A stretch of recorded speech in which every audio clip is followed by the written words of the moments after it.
Hello കൂട്ടുകാരെ, എല്ലാവർക്കും നമസ്കാരം. മരിയൻസ് കിച്ചണിലേക്ക് സ്വാഗതം.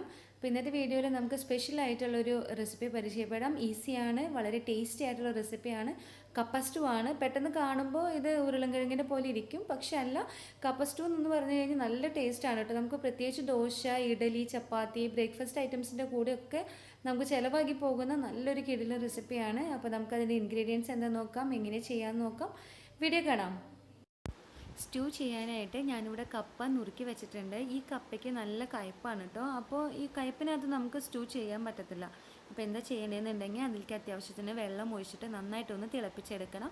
1-1.5 മിനിറ്റ് നന്നായിട്ടൊന്ന് തിളപ്പിച്ചെടുക്കുക. എന്നിട്ട് ആ വെള്ളം ഊറ്റിക്കളയുക, പിന്നെയും വെള്ളം ഒഴിക്കുക, ഇതേപോലെ തന്നെ തിളപ്പിക്കുക, അത് ഊറ്റിക്കളയുക. അങ്ങനെ ഒരു 4-5 പ്രാവശ്യം ചെയ്ത് കഴിഞ്ഞാൽ ഇതിൻ്റെ കയ്പ്പ് ടേസ്റ്റ് എല്ലാം പോയി കിട്ടും. അങ്ങനെ ലാസ്റ്റ് തിളപ്പിക്കുന്ന സമയത്ത് ഇതിനകത്ത് ഉപ്പും അതേപോലെ മഞ്ഞൾപ്പൊടി നിങ്ങൾ ചേർക്കുന്നുണ്ടെങ്കിൽ മഞ്ഞൾപ്പൊടിയും ചേർത്തിട്ട് തിളപ്പിച്ചെടുക്കുക. ഇനിയിപ്പോൾ കയ്പ്പില്ലാത്ത കപ്പയാണെന്നുണ്ടെങ്കിൽ നേരിട്ട് മഞ്ഞൾപ്പൊടിയും ഉപ്പും ചേർത്തിട്ട് വേവിക്കുക.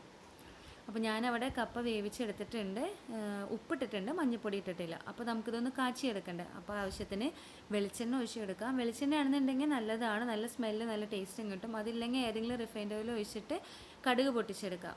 കടുക് പൊട്ടിക്കഴിഞ്ഞ് ഇതിനകത്തോട്ട് നമുക്ക് വറ്റൽമുളക് ഉണ്ടല്ലോ, ചുവന്ന മുളക്, അതൊരു 3-4 എണ്ണം നമ്മുടെ എരിവിനനുസരിച്ചിട്ട് ചേർത്ത് കൊടുക്കാം. പിന്നെ നമ്മൾ ഗ്രീൻ ചില്ലി മാത്രമാണ് ഇതിനെ എരിവിന് വേണ്ടിയിട്ട് ചേർക്കുന്നത്. ഇതിനകത്തോട്ട് നമുക്ക് വേപ്പില ചേർത്ത് കൊടുക്കാം. നാടൻ വേപ്പിലയാണെന്നുണ്ടെങ്കിൽ നല്ല സ്മെല്ലായിരിക്കും. ഇതിനകത്തോട്ട് നമുക്ക് വെളുത്തുള്ളിയാണ്. വെളുത്തുള്ളി ചെറുതായിട്ട് അരിഞ്ഞതാണ്. അത് ഏകദേശം ഒരു ചെറിയ കൂടായിരുന്നു, അത്രയും ഉണ്ടായിരുന്നു.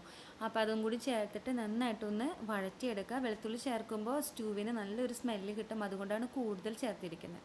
ഇതിനകത്തോട്ട് നമുക്ക് പച്ചമുളക്, അത് 2 പച്ചമുളകാണ്, അത് കീറിയതും ഒരു കുഞ്ഞ് പീസ് ഇഞ്ചി നുറുക്കിയതാണ്, അതും കൂടി ഇതിനകത്തോട്ട് ചേർത്ത് കൊടുത്തിട്ടുണ്ട്. എന്നിട്ട് ഇത് ഒരുപാട് നേരമൊന്നും വഴറ്റാണ്ട് പതുക്കെ ഒന്ന് വഴറ്റിയെടുത്താൽ മതി.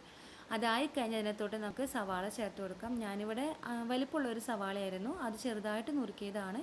അതും കൂടി ഇട്ടേച്ച് നന്നായിട്ടൊന്ന് മിക്സ് ചെയ്തെടുക്കുക. ഇതിൻ്റെ പച്ച സ്മെല്ലെല്ലാം പോയി നന്നായിട്ട് വഴണ്ട് നല്ലൊരു കളറാവില്ലേ, നല്ല വാടിയ കളറാവില്ലേ, അത്രയും നന്നായിട്ടൊന്ന് മിക്സ് ചെയ്തെടുക്കുക. ഇപ്പോൾ ഇതായിട്ടുണ്ട്. അപ്പോൾ ഞാൻ ഈ സമയത്ത് മഞ്ഞൾപ്പൊടി ചേർത്ത് കൊടുക്കുകയാണ്. ഞാൻ പറഞ്ഞല്ലോ, കപ്പയ്ക്കകത്ത് ഉപ്പ് ചേർത്തിട്ടാണ് വേവിച്ച്, മഞ്ഞൾപ്പൊടി ചേർത്തില്ല. അതിങ്ങനെ വെള്ളം ഇങ്ങനെ ഊറ്റി കളയണ കാരണം പിന്നെ മഞ്ഞൾപ്പൊടി ചേർത്തിട്ടും കാര്യമില്ലല്ലോ. അപ്പോൾ അതുകൊണ്ടാണ് ഞാൻ ഇപ്പോൾ ചേർത്തിരിക്കുന്നത്. പിന്നെ കപ്പയുടെ ഉപ്പ് നോക്കിയിട്ട് ഉപ്പ് പാകത്തിന് വേണമെന്നുണ്ടെങ്കിൽ ഇപ്പോൾ ചേർത്ത് കൊടുക്കാം കേട്ടോ. ഞാൻ കപ്പയ്ക്ക് ഉപ്പ് ചേർത്തായിരുന്നു, അത് കറക്റ്റാണ്, അതുകൊണ്ട് ഞാൻ ഇപ്പോൾ ചേർക്കുന്നില്ല. ഇത് നന്നായിട്ടൊന്ന് മിക്സ് ചെയ്തെടുക്കുക.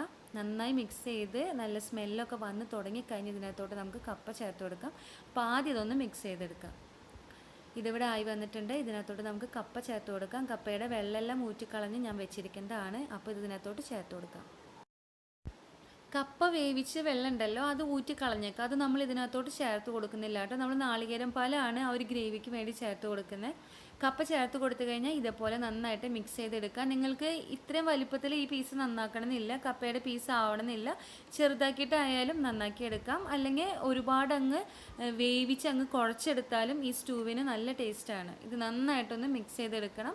ഇപ്പോൾ അത്യാവശ്യം വലിപ്പമുള്ള പീസുകളൊക്കെ ആയിട്ടാണ് ഞാൻ നന്നാക്കിയിരിക്കുന്നത്. അപ്പോൾ ഞാൻ എന്താ ചെയ്യുന്നുണ്ടെങ്കിൽ ഇതിനകത്തോട്ട് തന്നെ നന്നായിട്ട് കുത്തി കൊടുക്കുകയാണ് ചെയ്യുക. അപ്പോൾ നന്നായിട്ട് മിക്സ് ചെയ്ത് നമുക്ക് കിട്ടിക്കോളും. നിങ്ങൾക്ക് വേണമെന്നുണ്ടെങ്കിൽ നന്നായിട്ട് ഉടച്ചെടുത്തിട്ട് ഈ സ്റ്റൂ ചെയ്യാം, അല്ലാന്നുണ്ടെങ്കിൽ ഇതേപോലെ ഇങ്ങനെ കുത്തി കൊടുത്താൽ മതി. ഇതിനകത്തോട്ട് നമുക്ക് നാളികേരം പാൽ ചേർത്ത് കൊടുക്കാം. നാളികേരം പാൽ ചേർക്കേണ്ടത് 1-ാം പാലാണ് കേട്ടോ. ഒരു നാളികേരത്തിൻ്റെ 1-ാം പാലാണ് നമ്മൾ ഗ്രേവിക്ക് വേണ്ടി ചേർത്ത് കൊടുക്കുന്നത്. അത് നല്ല കട്ടിയുള്ള പാലാകുമ്പോൾ സ്റ്റൂവിന് നല്ല ടേസ്റ്റ് കിട്ടും. ഇനിയിപ്പോൾ നിങ്ങൾ നാളികേരം പിഴിയാനൊക്കെ ബുദ്ധിമുട്ടാണെന്നുണ്ടെങ്കിൽ പാക്കറ്റിൽ വരുന്ന പൗഡർ ഉണ്ടല്ലോ, കോക്കനട്ട് പൗഡർ വാങ്ങിക്കാൻ കിട്ടും. അപ്പോൾ അതായാലും കുറച്ച് വെള്ളം ഒഴിച്ച് യൂസ് ചെയ്തെടുത്താൽ മതി. അതായാലും നല്ല തിക്ക് ഗ്രേവി ആയിട്ട് നമുക്ക് കിട്ടും. ഇത് നന്നായിട്ടൊന്ന് മിക്സ് ചെയ്തെടുക്കുക. ഹൈ ഫ്ലെയിമിൽ വെച്ചിട്ട് തന്നെ നന്നായിട്ടൊന്ന് മിക്സ് ചെയ്തെടുക്കുക. അപ്പോൾ അത് നന്നായിട്ട് തിളയ്ക്കാൻ തുടങ്ങും നമ്മുടെ പാല്.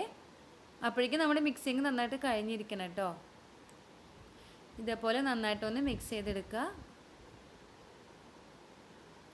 തിളയ്ക്കാൻ തുടങ്ങിക്കഴിഞ്ഞാൽ മീഡിയത്തിലോ അല്ലെങ്കിൽ ലോ ഫ്ലെയിമിലോ ഒന്ന് ഇട്ട് കൊടുക്കുക. എന്നിട്ട് ഇത് നന്നായിട്ടൊന്ന് കുറുതായി വരില്ലേ, ആ കുറുതായി വരണ വരെ ഒന്ന് ചൂടാക്കി എടുത്താൽ മതി.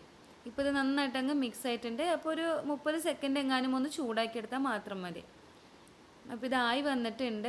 ഇപ്പോൾ ഞാൻ ലോ ഫ്ലെയിമിൽ ഇട്ട് കൊടുത്തിരിക്കുകയാണ്.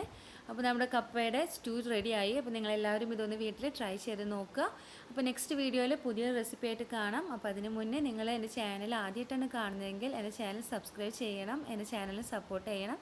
പിന്നെ വീഡിയോ ലൈക്ക് ചെയ്യാനും ഷെയർ ചെയ്യാനും മറക്കണ്ട. അപ്പോൾ നെക്സ്റ്റ് വീഡിയോയിൽ കാണാം.